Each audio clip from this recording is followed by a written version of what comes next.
Well, it is 7 o'clock after all, and we're all present and accounted for. Very nice to see everybody this evening. Very nice to see everybody here in the chambers. I want to officially call this, business meeting of the Kalamazoo City Commission to order for Monday, September 18th, 2023. First order of business is roll call. Clerk Borling. Commissioner Decker. Present. Commissioner Hess. Present. Commissioner Hoffman. Present. Commissioner Juarez. Here. Commissioner Pradle. Present. Vice Mayor Cooney. Mayor Anderson. Here. Thank you, Clerk Borling. We are honored this evening to have Pastor Moise Ratzara from the Kalamazoo Seventh-day Adventist Church here for the invocation this evening. So I will be asking him to come forward and ask everyone here in the chambers please to stand and then remain standing for the Pledge of Allegiance. Pastor.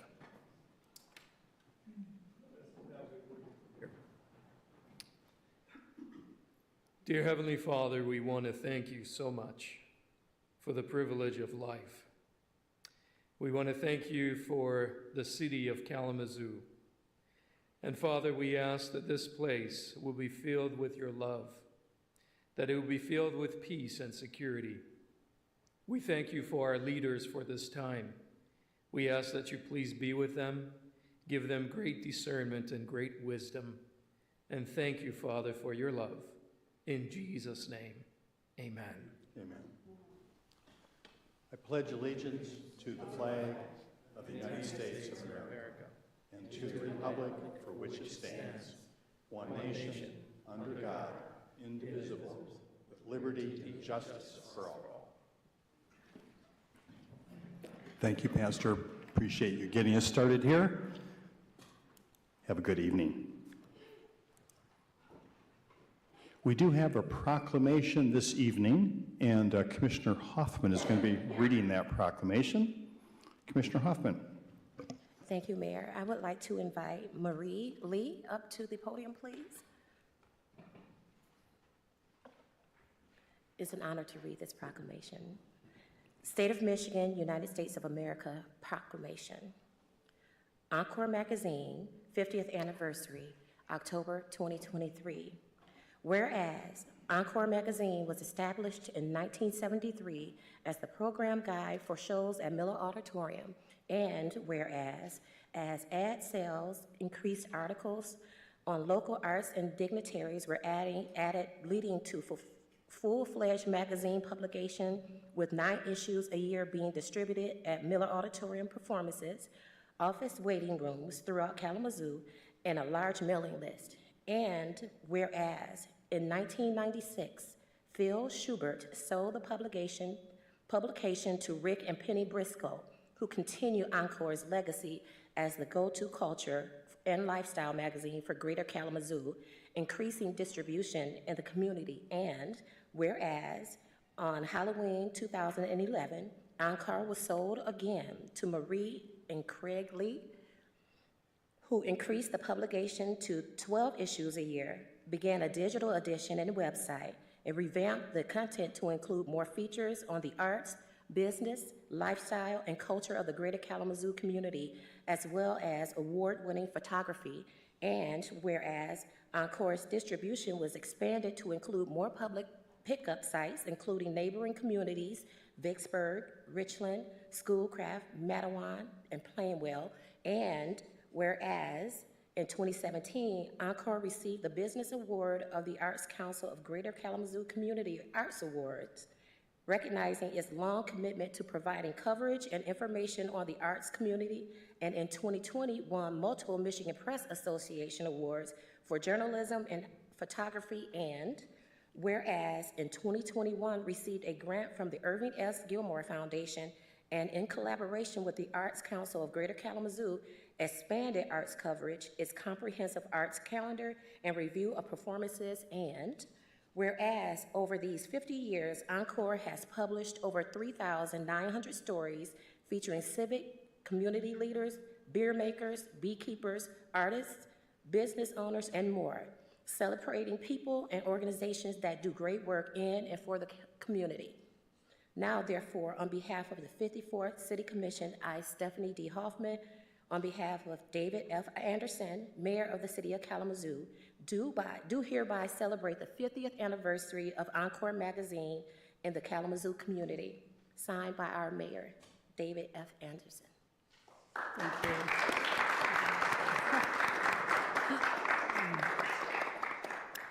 Thank you very much. As you read in the proclamation, Commissioner Hoffman, I didn't stand alone up here doing this. I have 50 years of people behind me, including Phil Schubert, who started the magazine, and Rick and Penny Briscoe, who we bought the magazine from 12 years ago. All of them have set out with a passion and love for this community that shows in every single page of our magazine. So I am very grateful to all of you for the proclamation honoring our 50th anniversary. Thank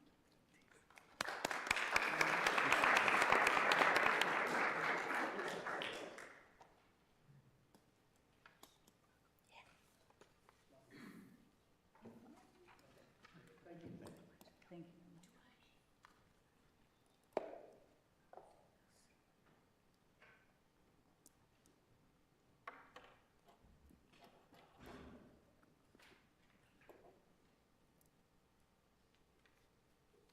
All right, thank you, Commissioner Hoffman.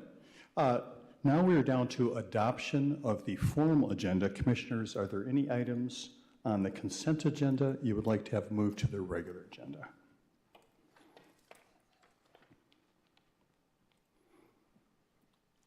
Seeing no changes, is there anybody in the audience that would like to move an item from the consent agenda to the regular agenda? Please let us know. All right, seeing no changes, the agenda stands as it is. Next is communications. Manager Ritzma. I do not have any this evening, Your Honor. Thank you very much. Now is the opportunity for public comments.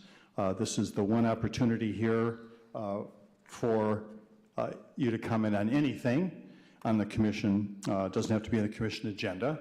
And please limit your comments to 3 minutes. State your name and where to live in the city. And we'll start with people who are here in the chambers. And just as a reminder, you can also call in with a public comment, and we'll provide that number now. It is 888-382-9556. Yes?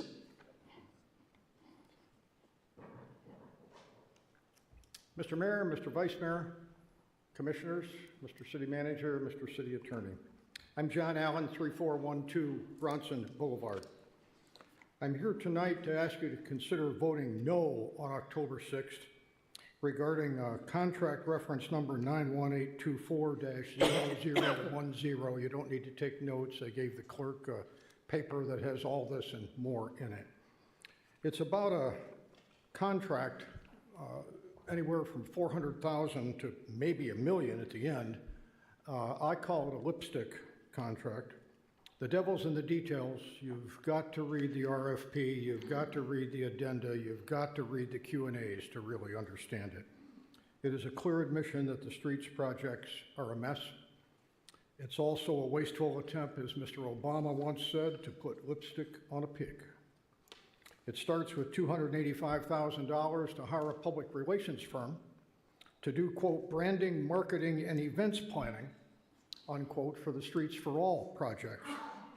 It's to include, quote, a logo, hashtag, or something easy to remember, such as the Orange Barrel Latte or Lager, unquote, about the Streets project. One bidder also says that it will include elevator speeches. In addition to that, there's events to be staged over 3 to 6 years at an undetermined and undisclosed cost, undetermined number of events, call it $100,000, to include letters, postcards, door knocking. If the cost is doubled from the events plus the PR firm, then you're almost $1 million.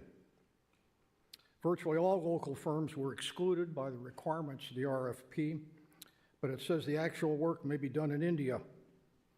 The above costs do not include work by the city's internal people, the 3-member media team, or the 3 employees who will manage all these public relations events. Their annual salaries, according to the web, are a little bit over $300,000 a year. We've all been bamboozled by the pre-COVID surveys, that when you look at the underlying data, it was all of 114 individuals who emphasized non-motorized transportation. That's 0.2% of the city population. The fundamental failings all stem from that. If the streets policy were obeyed, if the streets manual were obeyed, there'd be no need for lipstick. Not $1 million worth, not $285,000 worth, certainly not any orange barrel latte or lago to go around. As Mr. Obama also said, you can put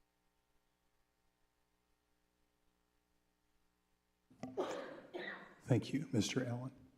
Is there someone else in the chambers who wants to speak?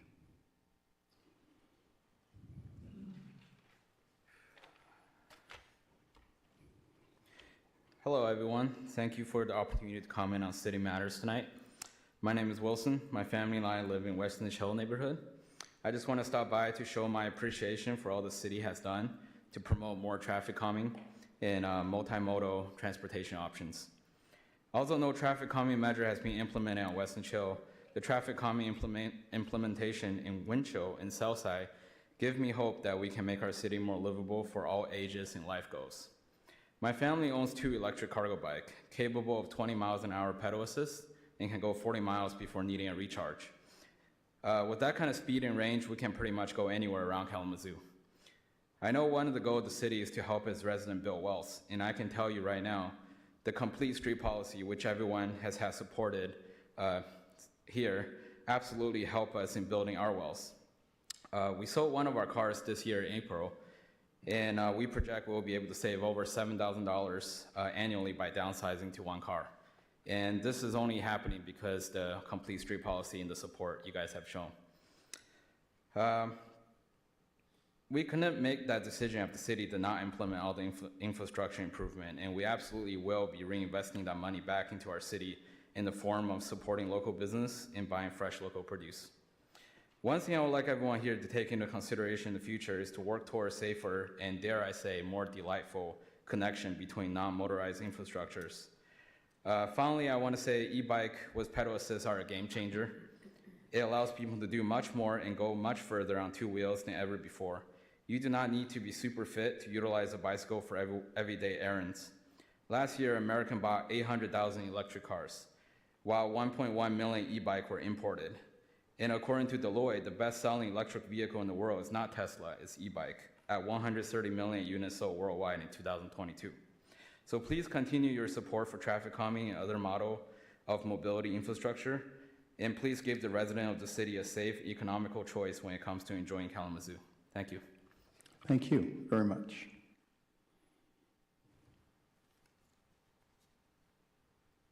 Good evening. I'm Karen Larson, and I live in Kalamazoo. I am asking you to be very concerned about how you look at the zoning requirements that are being approved sometime soon. Having attended all the NFP meetings that were held, including the one that went well into the night, there are many, many people that really hold deeply the NFP and what it stands for. I went to all of the zoning meetings. At each of those zoning meetings, the 2 concerns that people had was, do not weaken the NFP language. The second concern was, we have these gorgeous parks and these natural areas. There has to be a way to make a green zone for those areas. There is no way that most of these areas should be considered residential. I work with Gail Walters with the Urban Bird, and we work together throughout the city. I work with the Children's Nature Playscape, and what we're trying to do is show children what diversity in action does in the playscape and caring for nature. I work with Glen Park through Parks and Rec. I have put in over 500 hours in the last 3 years in redeveloping that park. Kalamazoo is a beautiful place. Let's not lessen anything and let's grow together to make it even more of a haven for all of us. Thank you. Thank you. Next, please.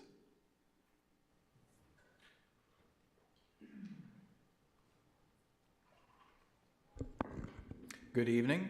Jeff Messer, City Commissioner candidate and a Rank My Vote volunteer.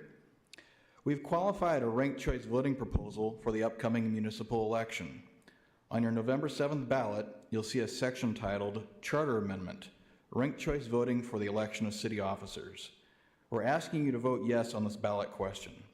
Voter approval of ranked choice voting in Kalamazoo can be a building block towards RCV in our state and nation. It sends a message to both the Michigan legislature and voters across the state that ranked choice voting is a better election method than our current winner-take-all system. Our organization has identical proposals on the November 7 ballot in East Lansing and Royal Oak. In 2021, we passed ranked choice voting in Ann Arbor with 73% of the vote. In our current vote for up to 3 city commissioner elections, candidates can be adversarial and encourage their supporters to not vote for other candidates. They can increase their chances of winning both by getting more votes and by having other candidates get fewer votes. This can lead to voter disenfranchisement and negative campaigns. When the instructions are vote for up to 3, people have different views of who to vote for. Some people vote for their highly preferred candidates, whereas others vote for those who they merely tolerate. This can lead to winning candidates who voters merely tolerate and don't have a strong base of support. Under ranked choice voting, candidates are incentivized to get all voters to rank them higher, which discourages negative campaigning. RCV empowers voters by removing the pressure to vote for only one candidate. Ranked choice voting produces outcomes that are more representative of the entire electorate. Consider a multi-winner race like our current city commissioner elections, which are called plurality block voting.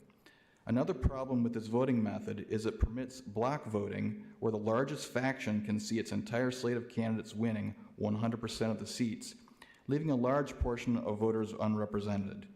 In a ranked choice voting system, multiple factions will see their candidates elected.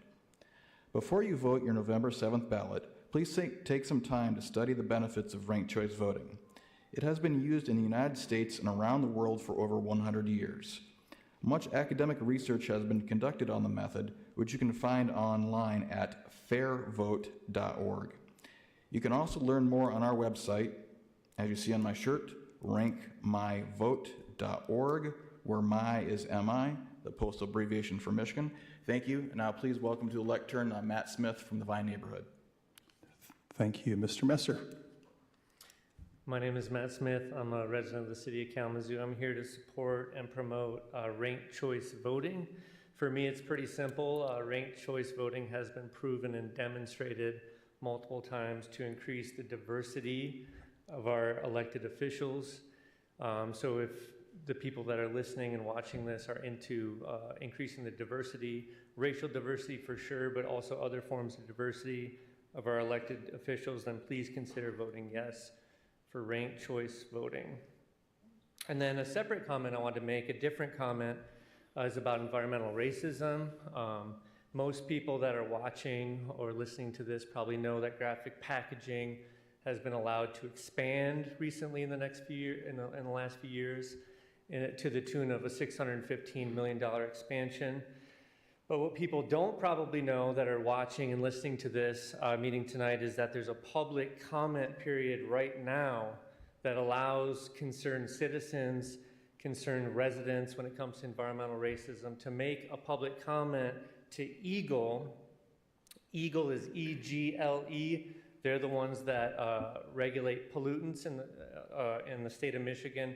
Concerned residents can do a submission, public comment to EGLE to tell EGLE that they don't want EGLE to approve graphic packaging for their next permit. And their next permit, of course, is to increase the emissions of various different chemicals. So I urge people to get educated to do their public comment to EGLE on that. Chemicals like particulate matter 10, particulate matter 2.5, sulfur dioxide, VOCs, volatile organic compounds, and nitrogen oxides. So just to take one example of the chemicals they want to increase into the north side community and the east side community. Nitrogen oxides, it's a family of chemicals. They want to increase it from 35 tons per year to 220 tons per year. That's an increase of 529% of just that one chemical. These chemicals cause various things like asthma, high blood pressure, low birth weight, heart attack, stroke, liver damage, kidney damage, damage to the central nervous system. So I urge anyone that's listening to this or watching this, nobody has held graphic packaging accountable, not the city, not the county, not the state. So I don't know if this is going to hold them accountable, just a public comment to Eagle, but that's pretty much where we're at. The public has to do everyone else's work and to hopefully make graphic packaging accountable and to convince them to actually move from Kalamazoo to Ohio, where they threaten the city that they would maybe move to. Thanks. Thank you. Is there anyone else?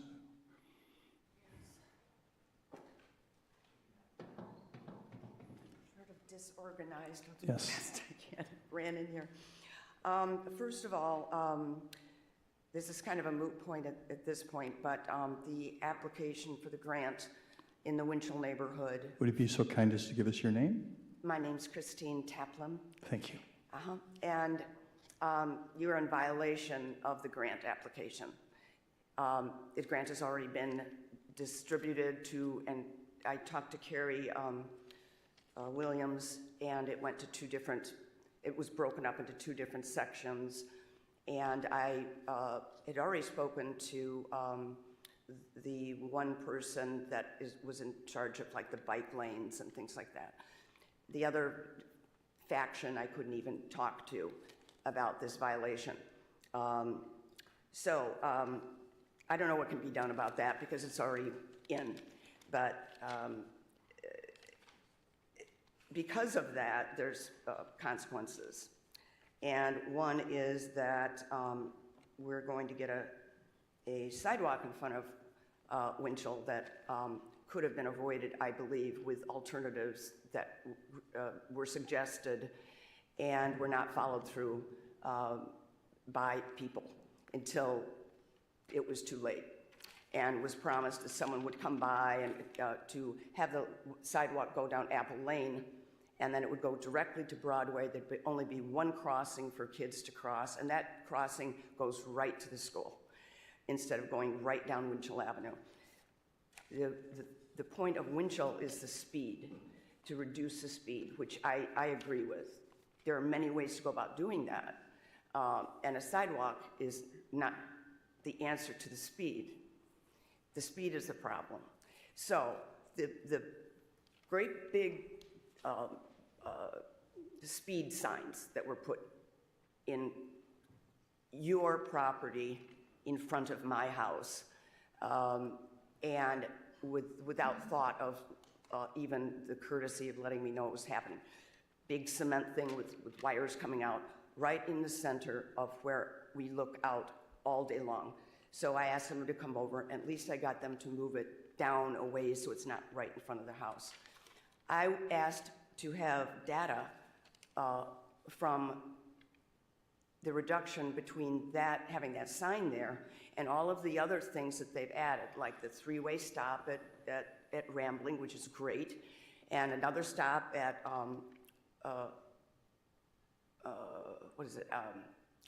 Aberdeen. But I would like to see what would happen if they turn, there's no consequence for this sign. I see city buses going by 40 miles an hour. And so there's no consequence. If it took license plate numbers, that would reduce it a lot. But I'm curious, I had asked for data for what the speed reduction was after they put in these new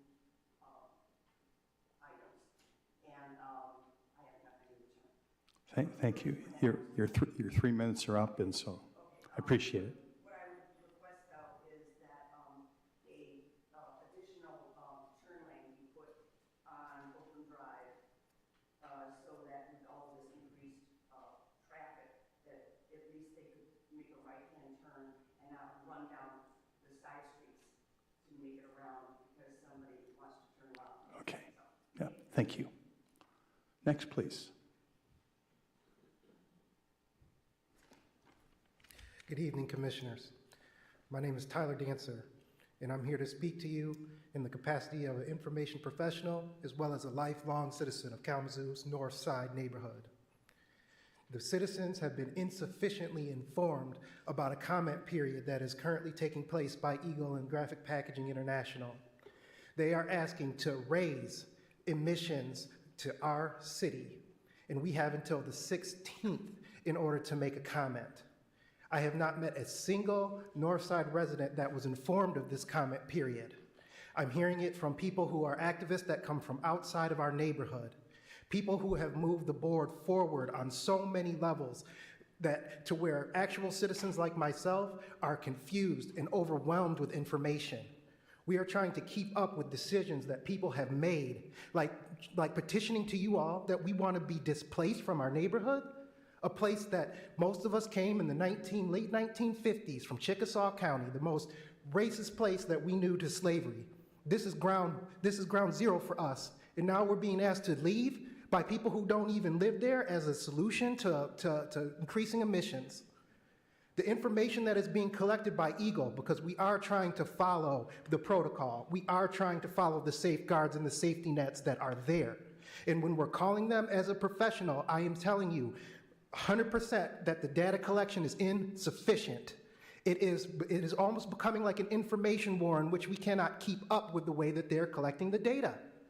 They're only collecting data on H2S, and we're being told that we cannot QC/QA the Enviro suite, which means that we cannot write sufficient research papers.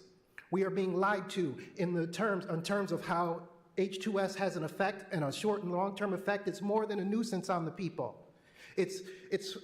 There are other chemicals that we need to be worried about that are being masked by the scent of H2S as well. It's because that's such a sense response from people that they're paying it attention. But you know what? We can't smell particulate matter 2.5. We can't smell particulate matter 10. And if we want to go back to H2S, it has a low threshold of olfactory fatigue, which means by the time you smell it at 0.008 parts per billion, it's already had an effect on your body at 0.001 parts per billion. With olfactory fatigue, it means by the time that you can no longer smell it anymore, it is having a great effect on the body. You need to take that seriously. So when they're coming out here with Eagle and telling us that we're doing odor complaints, because they're not telling us that there are other types of complaints we can leave other than odor, so they're biasing the information. They're saying, well, you're here to leave a 901, and I'm like, no, sir, I see particulate matter falling from the sky. And they're not even letting me leave that report. They're not saying, they want it from each individual household. So if citizens aren't coming from each individual household saying it, they're not doing the work. I say, sir, well, what?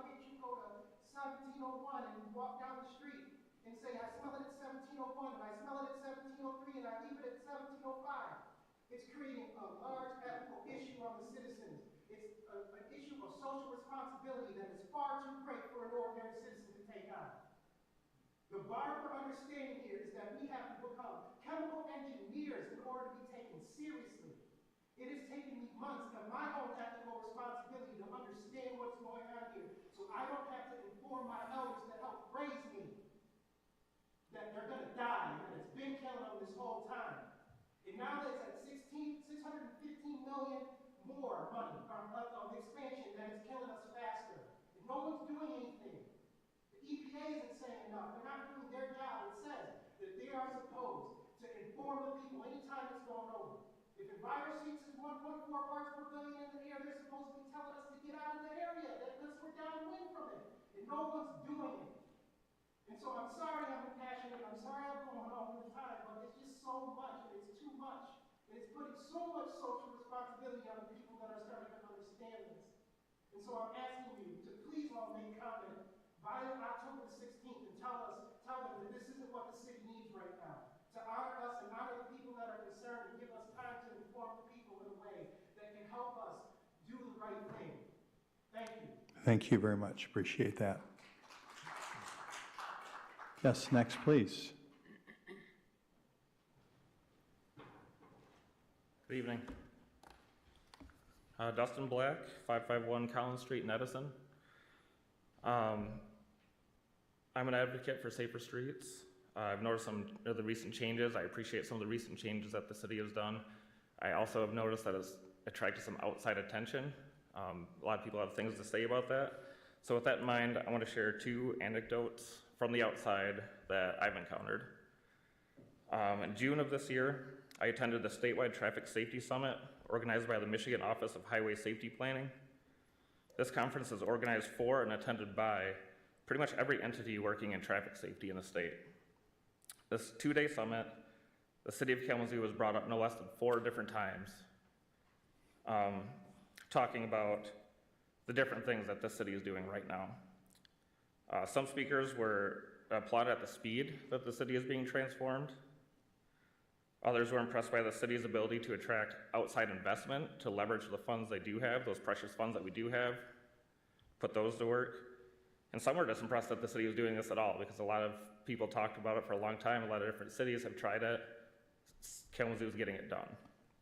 So we all recognize that change is hard, but the general consensus is in this arena, the city of Kalamazoo is a model to be looked at for good governance. So that's one thing.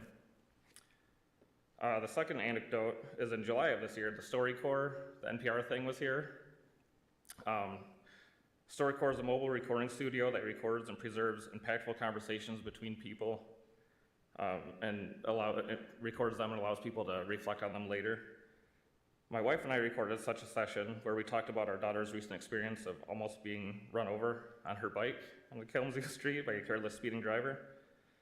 And after 45 minutes of discussing this, when the recording session was done, the manager of the mobile tour, Francesca Pena was her name, she clearly had something to add.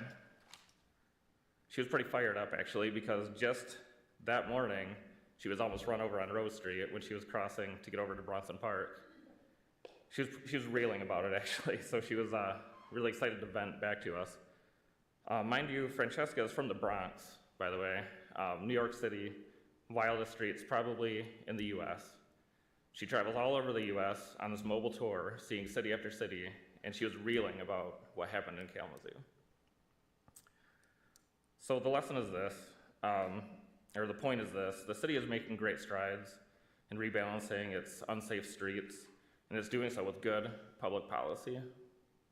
And this is real and impactful work, but the work is far from over, and it's my hope that the city is just beginning. So, thank you. Thank you. Yes, next, please.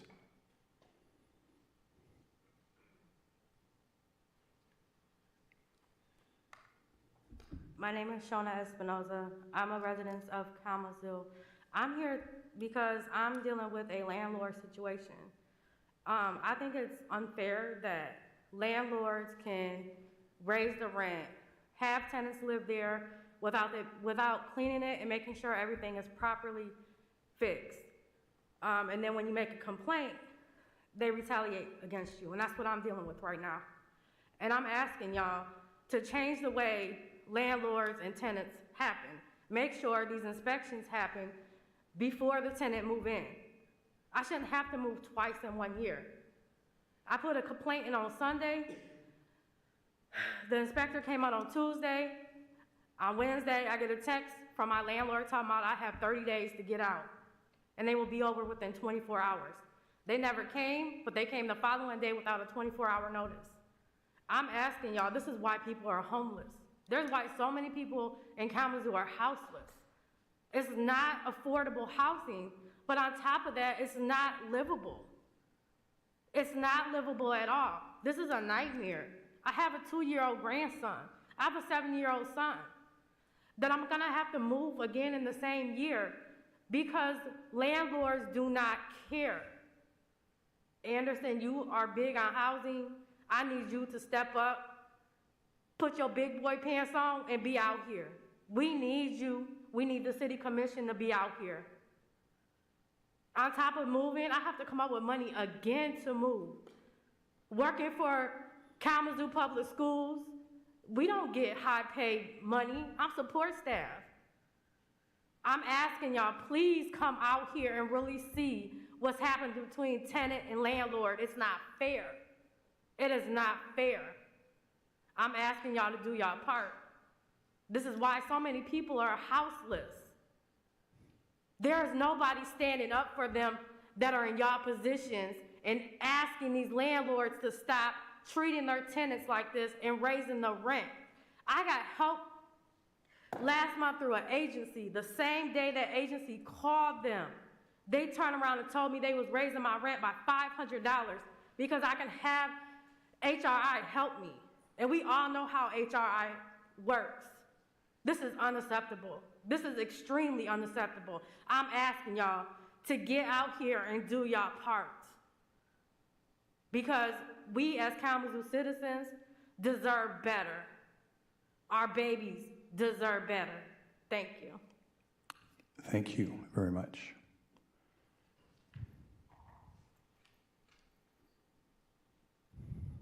My first name is Charles Curtis, and my last name is Sanders.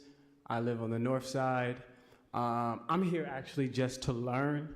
I'm kind of new to Kalamazoo. I lived here when I was a child, but I lived in Los Angeles, California for 8 years. And to go to what she was talking about, the price of living in Kalamazoo is pretty ridiculous. Public transportation, they just cut shifts off and routes off of the public transportation. And so I'm just here to learn. I'm here to observe. I know that a lot of people in my neighborhood don't know your names or your faces, and I want to be an advocate for them and for a lot of people who don't vote or who are afraid to vote. And so I'm just here to observe you, see you, and to go back to the hood and the other communities, and so they know who is representing them. And Thank you.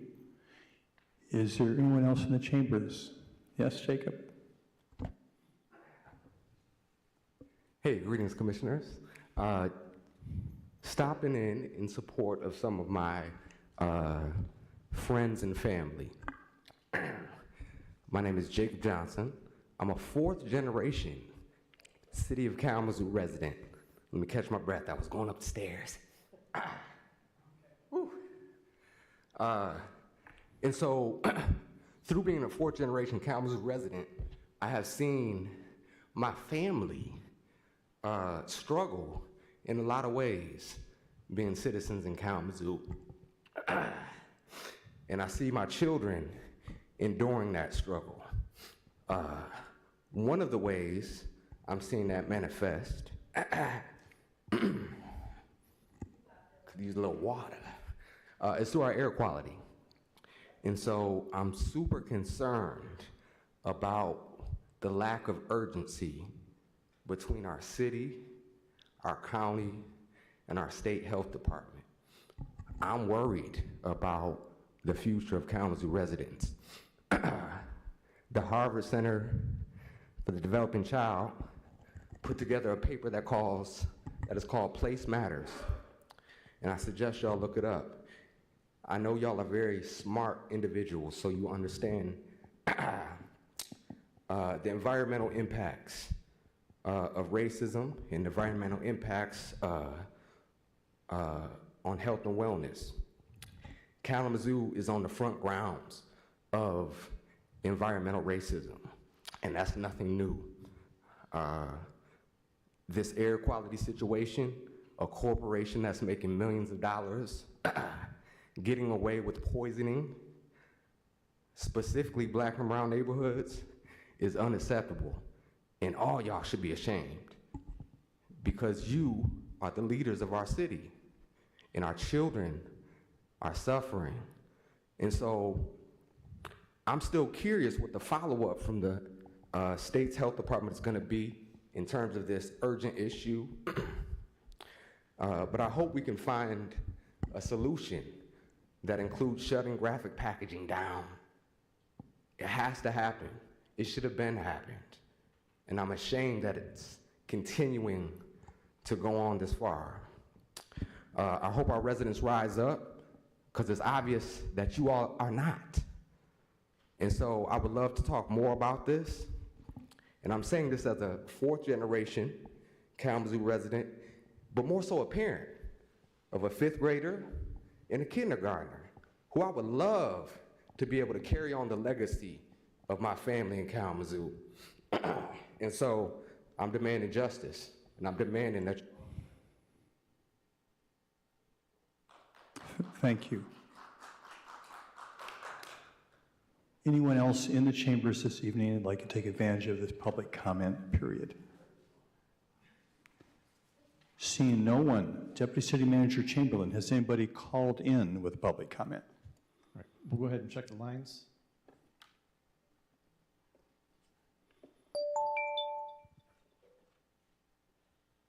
Hi, go ahead. You're live with the Kalamazoo City Commission. Yeah, hi. I was calling. I'm a resident here in Kalamazoo. I live on the north side on Bessie Street, and I live across the street from a house that looks like trash. They got trash all in the driveway, in the front of the house. The garbage dumpsters in the front of a house, and we just received a newsletter, and I read it, and it said to keep your garbage container not in front of the house. They got bulk pickup out here since Thursday night, and bulk pickup in our area is not to October 26th. So I guess going through the process, I'm gonna have to look at this trash in front of this house for until October 26th. The city, do you need to really get on these property management companies, because they don't come out, they don't observe their property physically and make sure that it looks in order physically in the neighborhood, in the community. It just looks like trash, and I really appreciate if the city would look into that and maybe give a lesser time for people to rectify their situations when the city offers them all the information that they need to attend to items like that. Thank you so much. Bye. Thank you.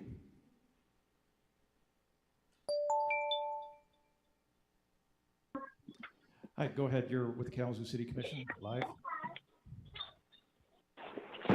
Hi. Hello. Yes. We are really living in two Kalamazoo's, one that is prosperous and one that is disenfranchised, hungry, homeless, and that is Black and brown people in Kalamazoo. We know who the bike lanes and the crosswalks and the only 48 housing units are going to benefit the most, especially downtown. I mean, there's so many crises in Kalamazoo, and still this commission acts like 48 voucher-ready units really means something in when there is 50% of Black and brown people, over 50% of Black people and 50% of brown people, Latinx people, are living, barely making it, according to Alice. They're working 2 to 3 jobs, barely surviving. Meanwhile, the everyday working people in Kalamazoo are doing their part and much more. This city government continues to vote in the best interest of the landlords and the rich. With $25,000 voucher-ready units and only 48 units, that's a drop in the housing crisis. Landlords in Kalamazoo are discriminatory, racist, classist slumlords. Like, the ordinance didn't, and none of the ordinances or the policy or the funding is really making a dent in the crisis that is housing, the crisis that is the environment. But instead, we have gentrification downtown. We have ARPA funds going towards landlords instead of the people. And we heard about the examples of programs like the RX Kids program in Flint and the Up Together program that would have directly benefited the community. It's time to stop just listening and actually start doing what you're hearing the community needs. But Kalamazoo just continues to choose and give incentives to the rich, and we can't trust that this city government has our best interest in mind, because Alice folks work long and hard, and yet we are barely making it. Like, that's ridiculous in a city with gun violence, and we know that housing would fix that crisis.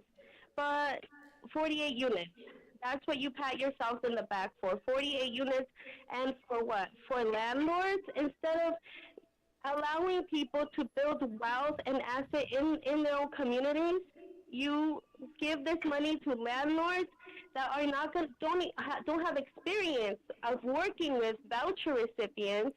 So that's a big problem. If we already have a problem with the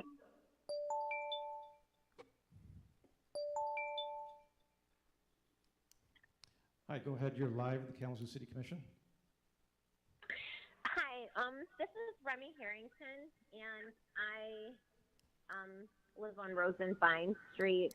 I have been having email correspondence with the city attorney and with the city commissioners and the mayor in regards to a tree that was on one of our properties with the Zoo City Farm and Food Network.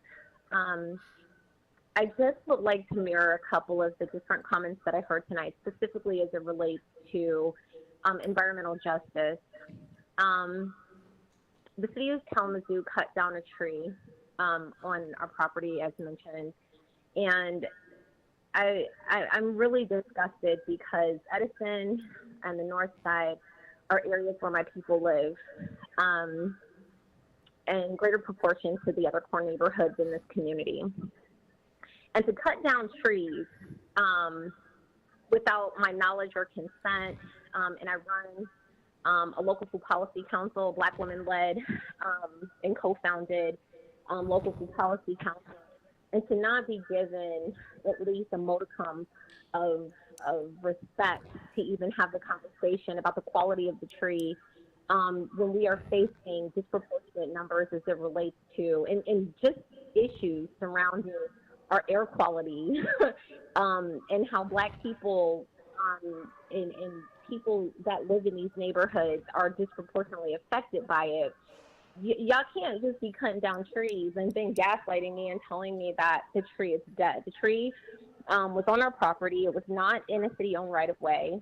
And I think that we need to be having more conversations about what a trauma-informed community looks like, in addition to all the other layers of support and ordinance changes and things that you guys say that you can do.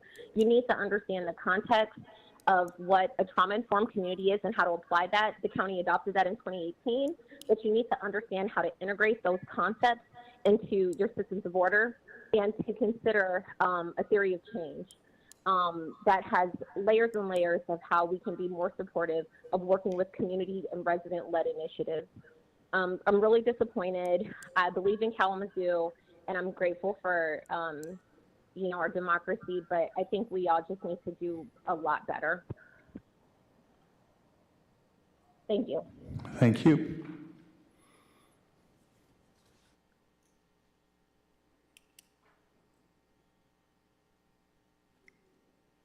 Okay, that was the last call. Thank you very much, Deputy City Manager Chamberlain. I appreciate that.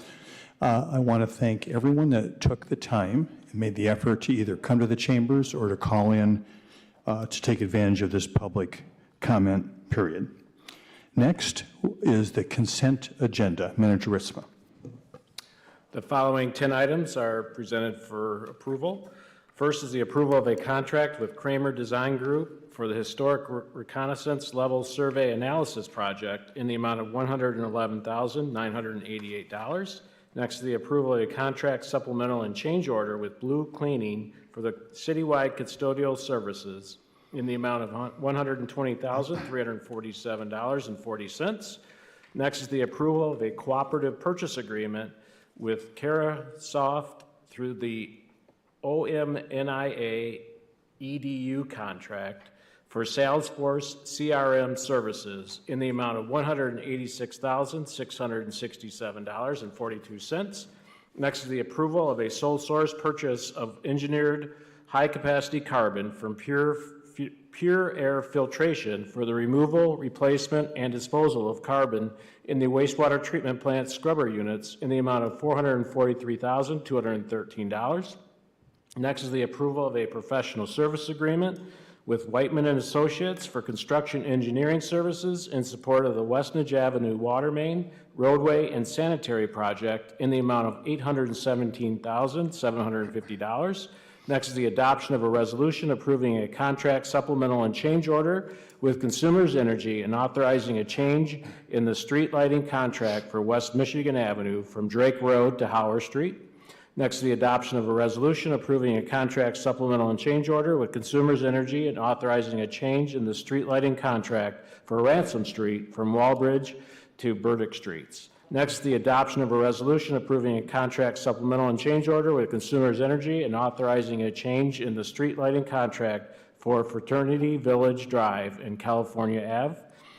Next, the adoption of a resolution approving an amendment to the 2019 wastewater services agreement with the City of Parchment.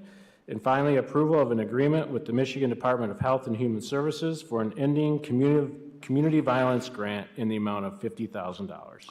Thank you, Manager Ritzma.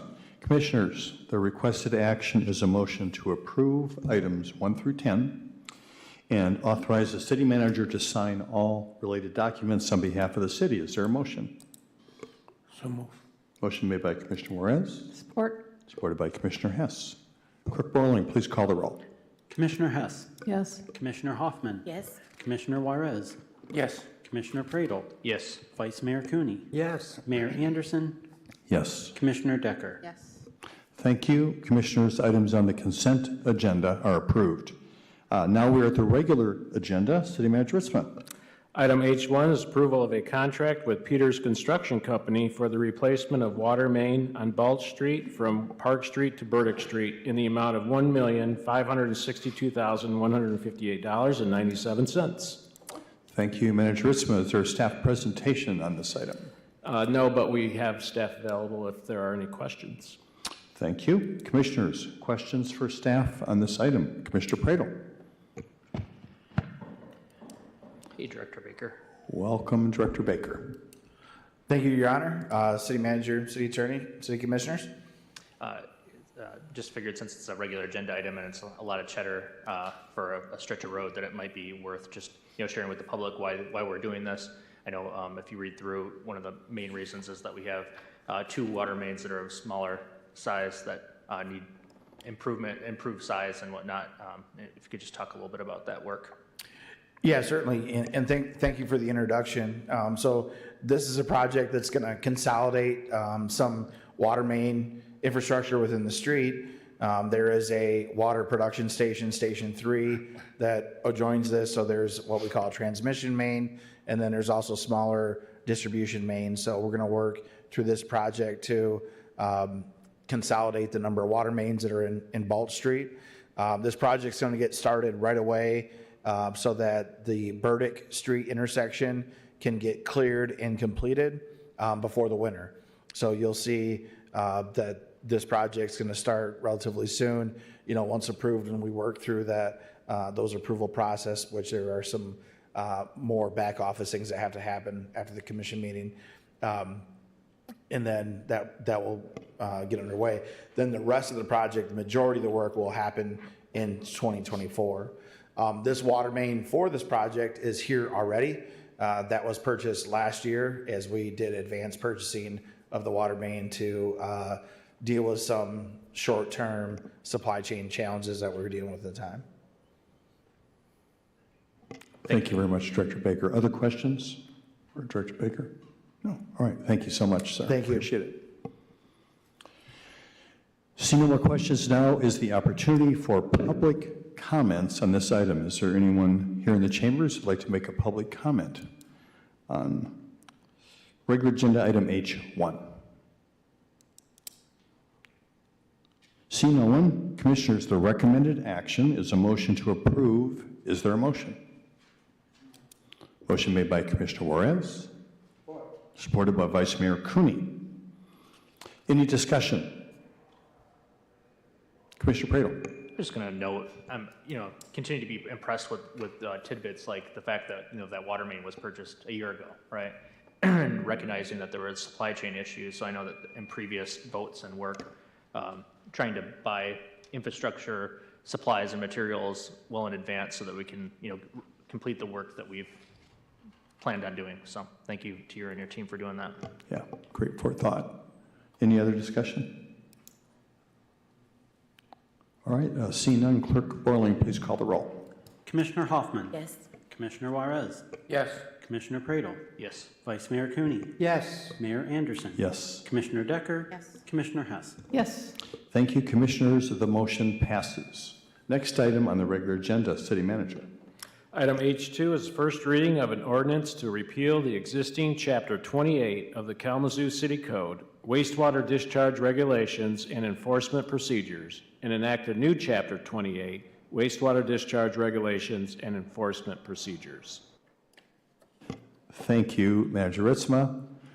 We're not changing the title, I guess, are we? Is there a staff report on this item? Yes, I'd like Director Baker to come up and give a brief description of what's going on here.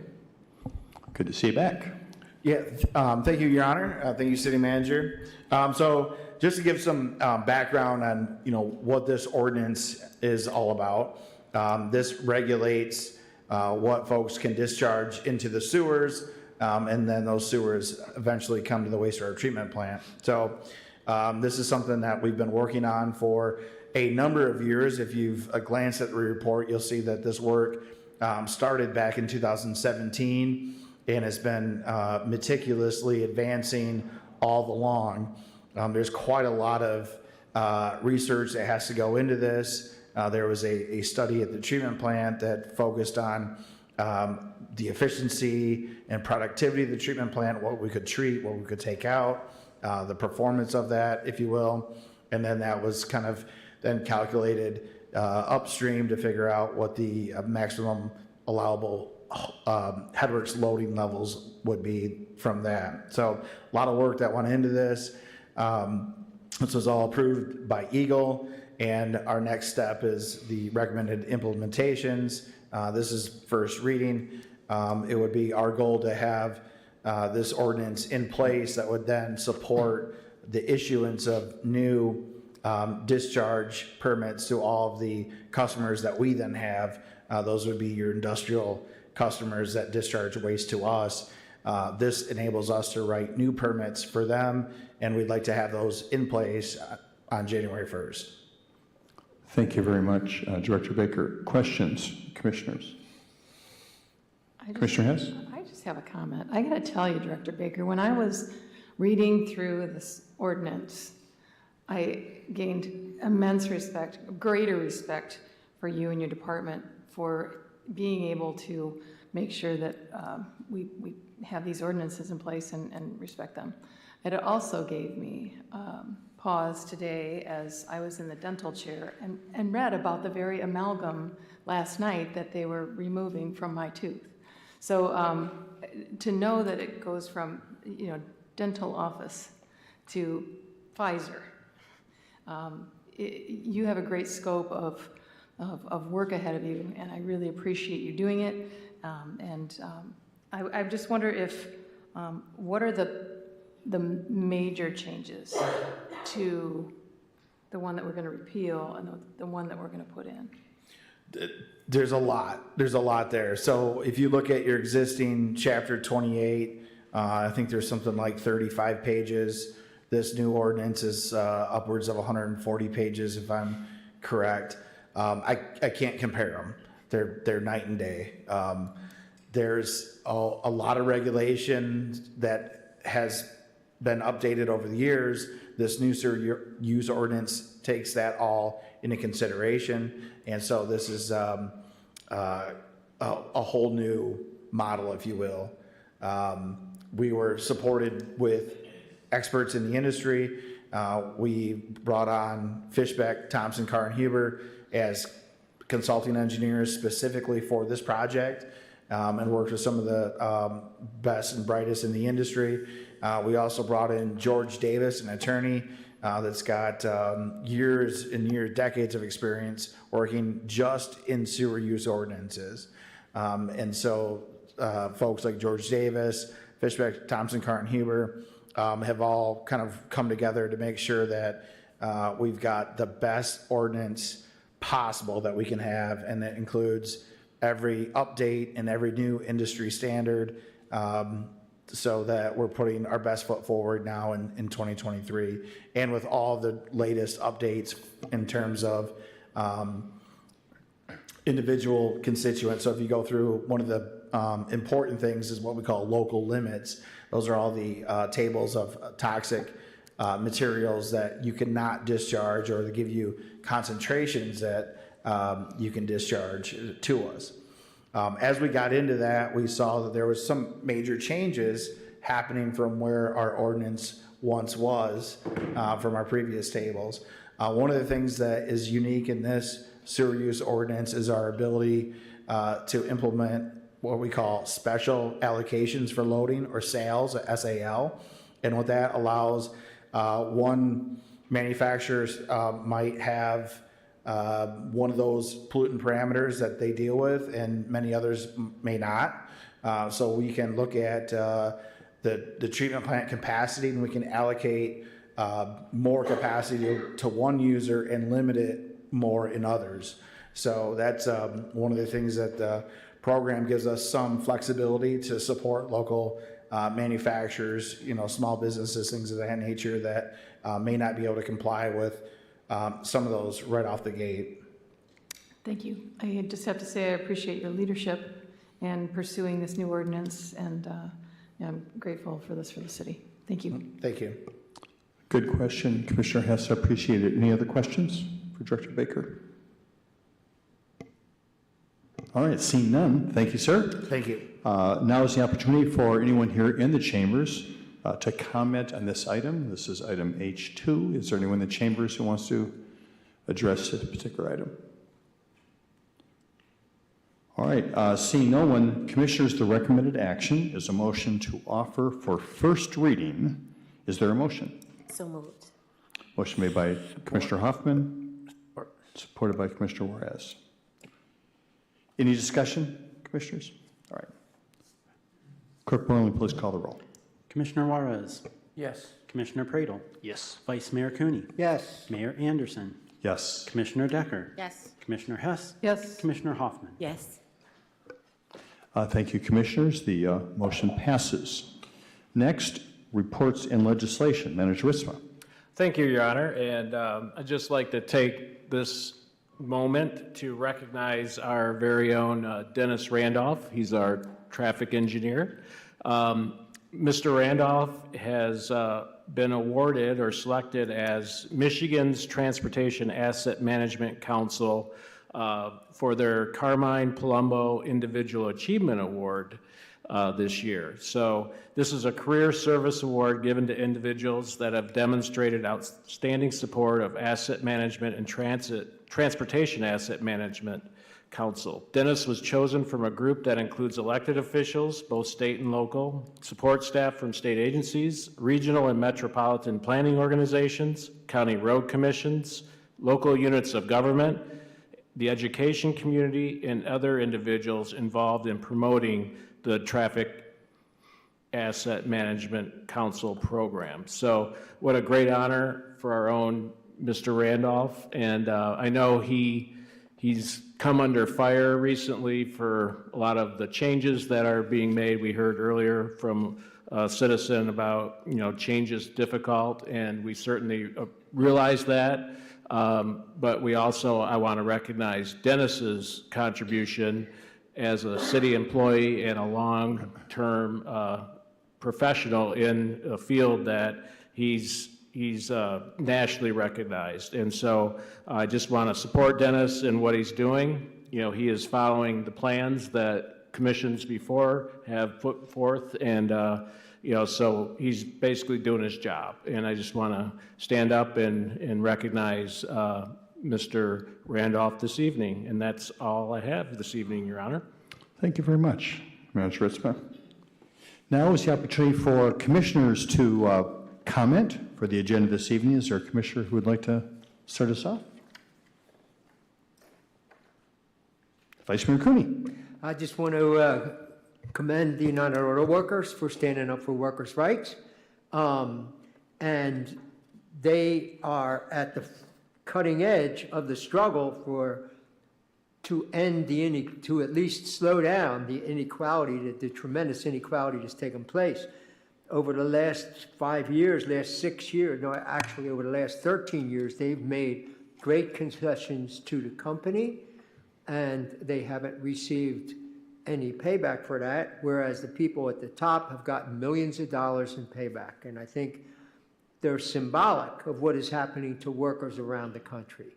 So I'm hoping that they have a victorious outcome, which will set the stage for better conditions for workers all over the country. Thank you, Vice Mayor Cooney. Anyone else wishing to comment this evening? All right. I'll go. Okay. Commissioner Prado. Thank you, Mr. Mayor. Just wanted to highlight a couple things that were on the consent agenda tonight that I think are worth noting to the public. And I like them particularly because they're examples of resident feedback and concern. So one of them is about lighting. And tonight there were multiple items to improve lighting on both the north side on Ransom and also areas that there tends to be a lot of like student populations over on West Michigan between Howard and Drake and Fraternity Village and California Avenue.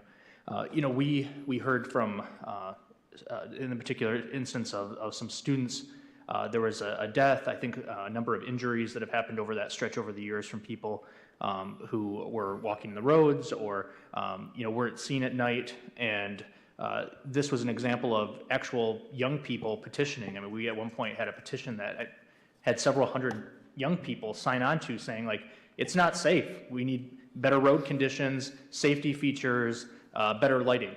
And, you know, it does take time sometimes to make those changes happen, but tonight is another example of manifestation of community input and asking for changes and improvement. And so I'm always proud to see that. I know this is just one of many items that is related specifically to that area where there have been serious injuries or death.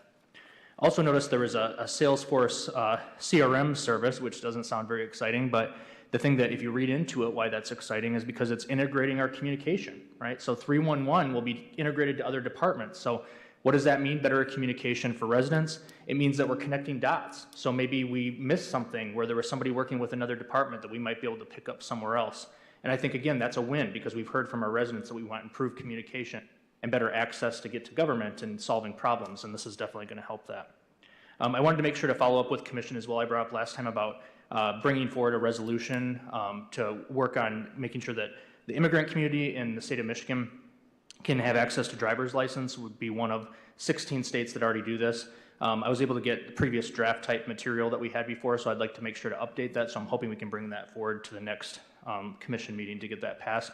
But then I'd also ask if we could maybe work with some of our surrounding jurisdictions to get them to do similar things as well with the county, so that way we can present that, you know, to the state level to say, hey, there's serious interest from the west side of Michigan, and we believe this is important that we become the 17th state that makes sure that that happens.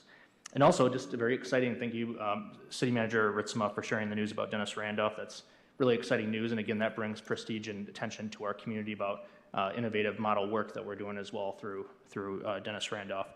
And then lastly, you know, certainly a lot of heavy comments tonight. We had some serious dialogue earlier this at our committee, the whole meeting related to homelessness and you know, how to address that with the emergency housing ordinance. And you know, it's just definitely goes to show there's a lot of great things happening in the community, but there are a lot of challenges that we're still trying to address and work on. And so thank you for people who came forward and elevated those issues. So thank you. Thank you, Commissioner Prano. Commissioner Hess? Yeah. I too want to lift up the fact that folks did come and speak to us. We do hear you. We are listening and we hear you. And definitely our call this morning, or this evening, our committee of the whole talked about the changes to the emergency housing ordinance. And it's good to hear that our city is listening to the folks that are working on that. So I look forward to seeing the next iteration of that.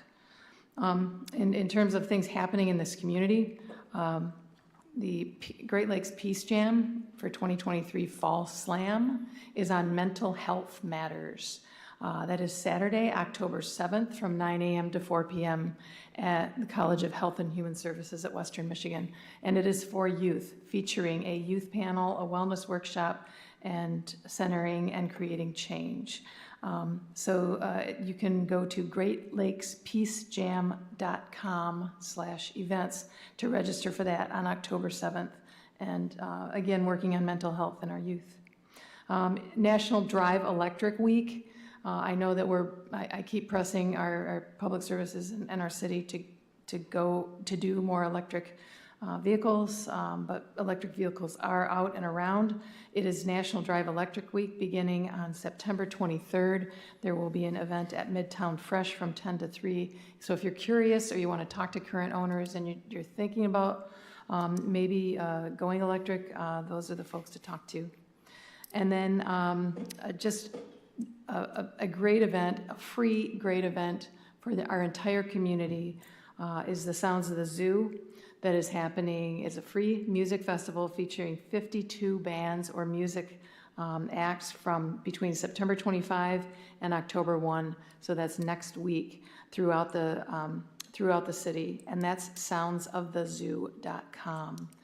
And I just look forward to seeing people there. Thank you. Thank you, Commissioner Hess. Commissioner Hoffman. Thank you so much. I just wanted to tell this commission that I am proud of us and the work that we have done, and I'm proud about the work that we're going to continue to do together. We don't always have to agree on everything, but I know everybody's heart is for this community. So I wanted to say that. I also wanted to lift up the fact that, since I've been on commission, every week people see me with a cough. I have a cough, and it's affected my voice. And some of the things that the gentleman said today about graphic packaging on the north side, I moved to the north side 5 years ago. And for the first time in my life, I've been diagnosed with high blood pressure and a respiratory issue. And so I don't talk about that a lot because I know that it's bigger than me, but it is time. What's happening on the north side is real, and I am physically affected by that. But I press through because I believe in something greater. And so whatever I can do to make sure that we keep this elevated, we need to do it. My health is not getting any better. And so, but I trust God for my life. So it has to be a reason. And if this is one of the platforms that I need to use to raise that up, then here we go. Thank you. Thank you, Commissioner Hoffman. Commissioner Decker? No, nothing. Commissioner Juarez?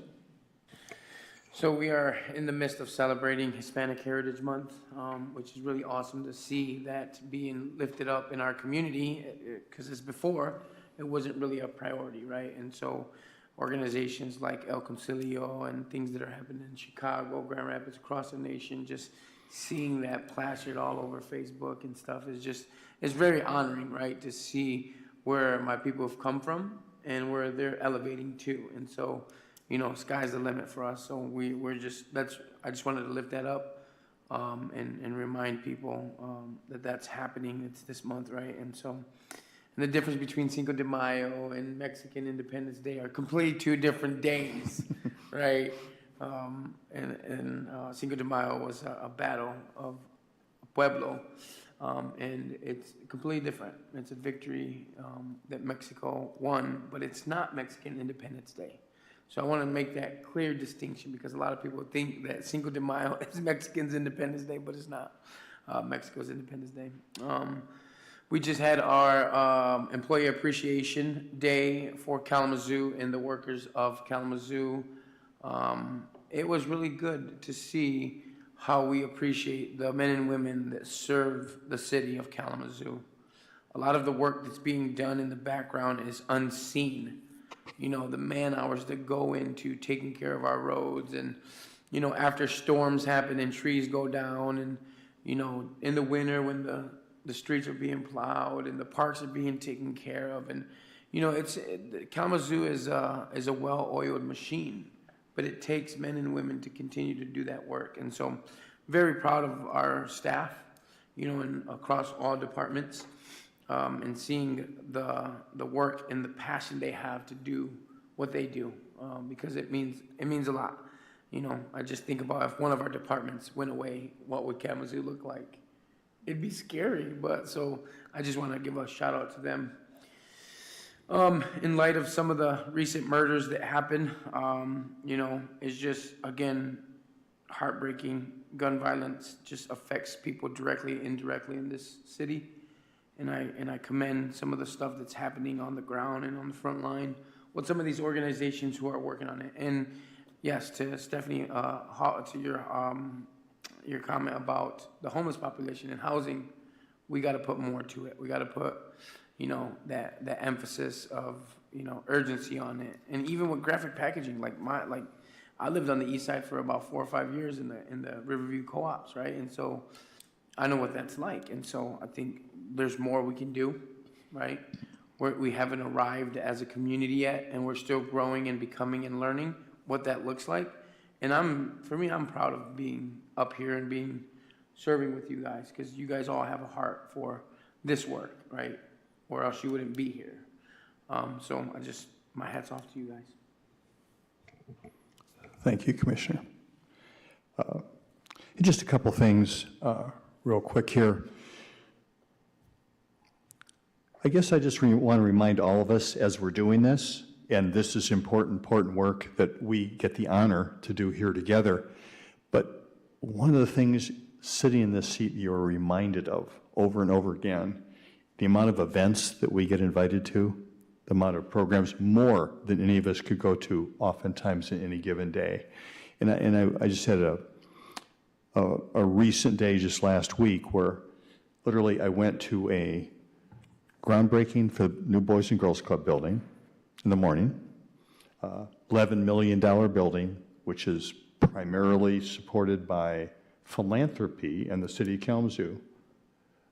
Awesome undertaking, great resource for young people. It's an organization that we support as well, and we have supported, and they have been operating our Bridging Opportunities program that is a great program. So you think, wow, that's a big day. People getting together. I mean, we've had some wealth created in town by someone who really started making beer in his basement and, sold his Bell's Brewery here recently and donated $1 million to that undertaking. It's people who care to make that happen, and the staff that work every single day at Boys and Girls Club to be effective and address the lives of young people.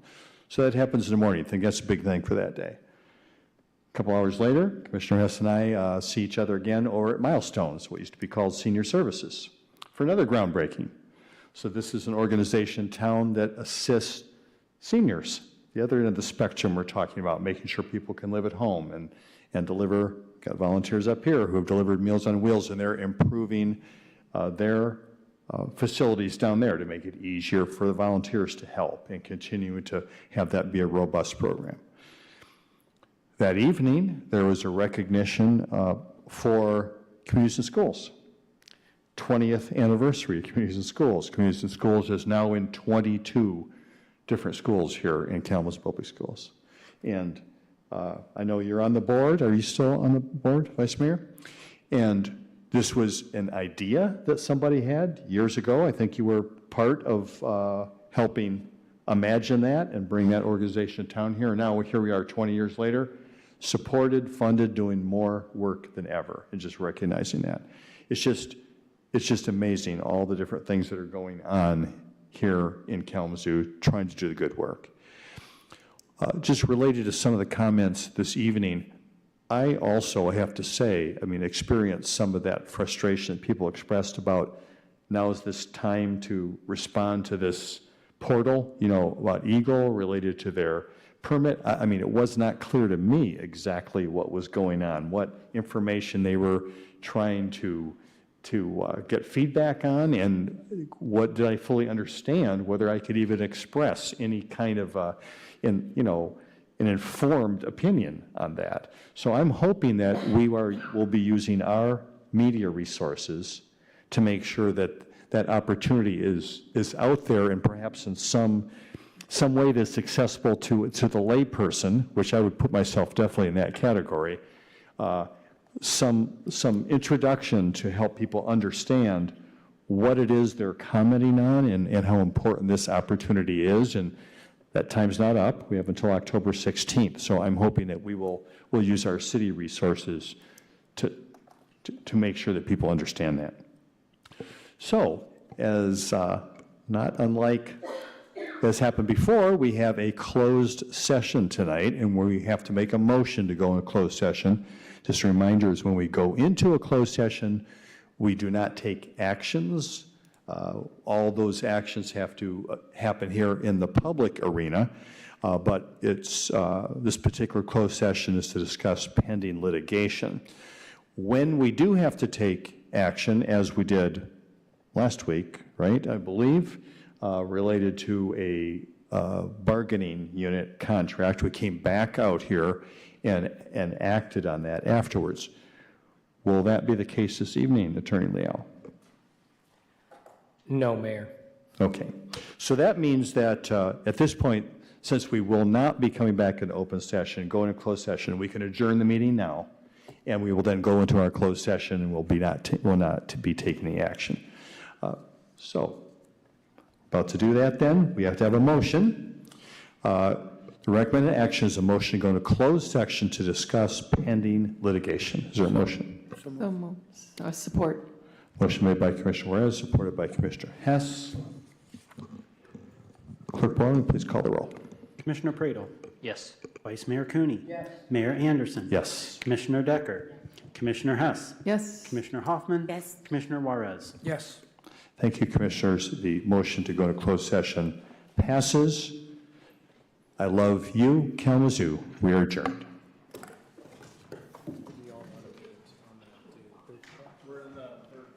Third floor. Last time we were in second. Yeah, move it around. We're on the third.